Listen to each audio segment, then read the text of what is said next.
The human ego is a fragile construct. It is a shield, painstakingly built over a lifetime to protect the soft, insecure core of the self.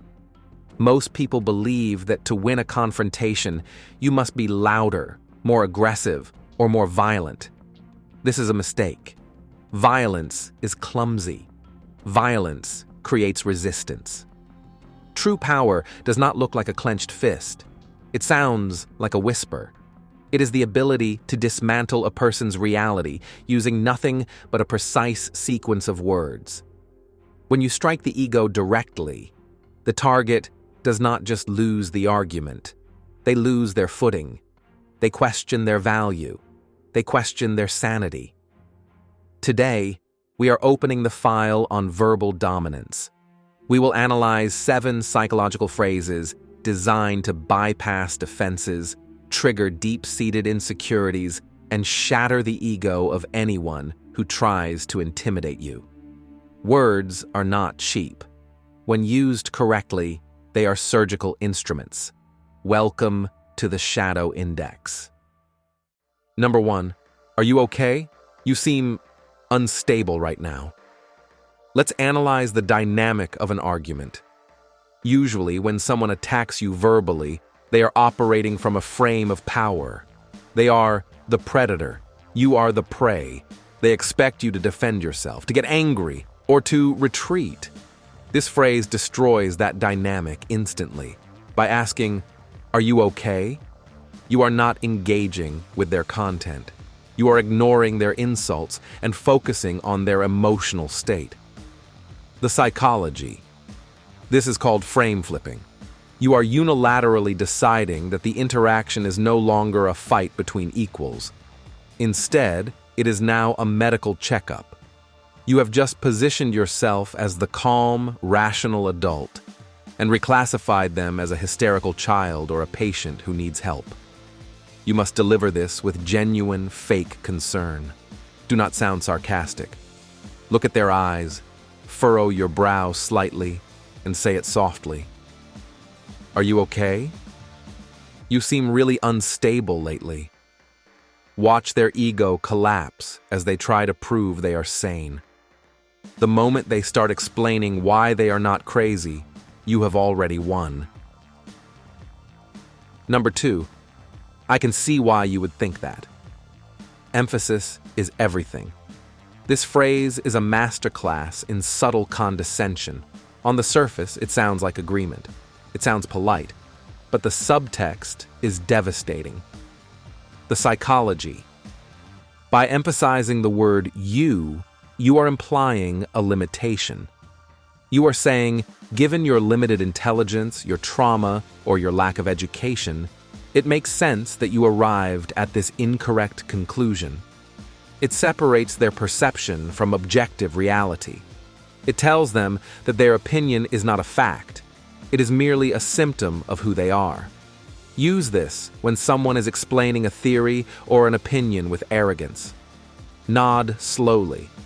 Let a few seconds of silence pass, and then deliver the line. I can see why you would think that. It is an insult wrapped in empathy. It leaves the ego with no clear target to attack, yet the damage is done. Number 3. There it is. You're doing that thing again. Humans have a desperate psychological need to feel unique and autonomous. We like to believe our actions are choices, not reactions. We hate feeling like machines or puppets. The psychology. This phrase weaponizes predictability. When you tell someone they are doing that thing again, you are reducing their passionate outburst to a boring, repetitive habit. You are telling them they are simple, predictable, boring. If they ask, "Doing what?" you do not explain. You simply sigh and look away as if it's too exhausting to detail. You know, that thing you do when you don't get your way. This forces them to become self-conscious. Instead of focusing on attacking you, their brain turns inward, scanning their own behavior for flaws. They become paralyzed by the fear that everyone sees through them. Number 4, I'm not even angry. I'm just disappointed in you. This is a classic for a reason, but we must understand why it works to use it effectively. Anger validates the other person. If you are angry, it means they have power over your emotions. It means they matter. The psychology. Disappointment is different. Disappointment implies a hierarchy. You can only be disappointed by someone beneath you, a subordinate, a child, or a student. By stating you expected better, you're establishing a standard that they failed to meet. You are the judge. They are the failure. This triggers deep-seated childhood shame in almost everyone. It bypasses the logical brain and hits the emotional core. Use this when someone tries to provoke a reaction or a fight. Do not give them the anger they crave. Give them the indifference of a disappointed judge. I actually thought you were smarter than this. That's my mistake. Number 5. Who are you trying to convince right now? Me or yourself? This is the silver bullet for liars, boasters, and narcissists. Often, when someone is manipulating or bragging, they are projecting a false image. They are acting. The psychology. This question cuts through the performance. It acts as a mirror. It signals that you see behind the mask. You are telling them, I know you don't believe your own lies. This creates a state of cognitive dissonance. They have to pause. If they keep arguing, they prove they are trying to convince you. If they stop, they admit defeat. It traps them in a lose-lose situation. Deliver this with a look of genuine curiosity, like you are studying a lab rat. You're talking a lot, but who are you trying to convince? Me or yourself? Number 6. That sounds like a you problem. Narcissists and manipulative people thrive on entanglement. They want to make their emotions your responsibility. If they are unhappy, you must fix it. If they are angry, you must apologize. The psychology. This phrase is the ultimate boundary. It is a verbal wall. It rejects the gift of their chaos.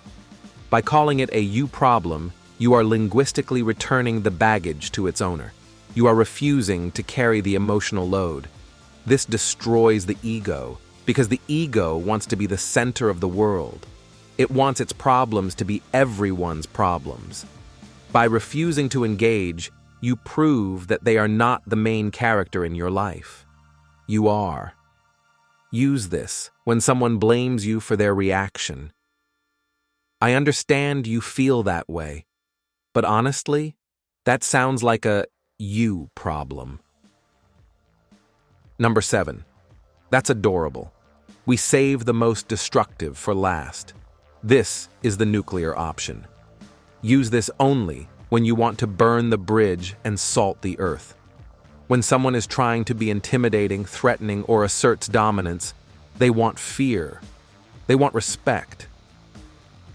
The psychology, laughing and calling their attempt adorable or cute, is the ultimate act of castration.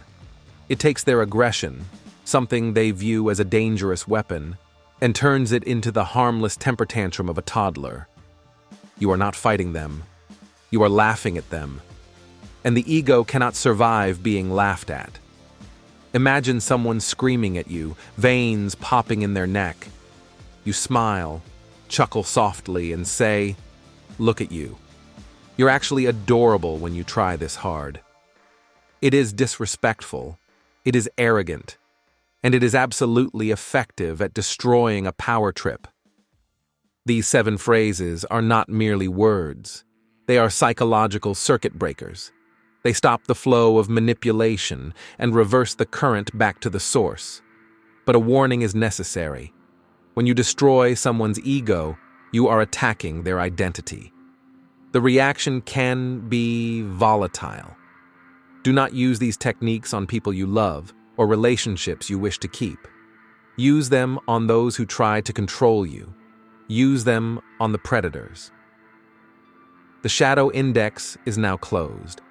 If you want to understand the nonverbal signals that reveal a person's dark intentions before they even speak, click the video on your screen now. Observation is your first line of defense. See you in the dark.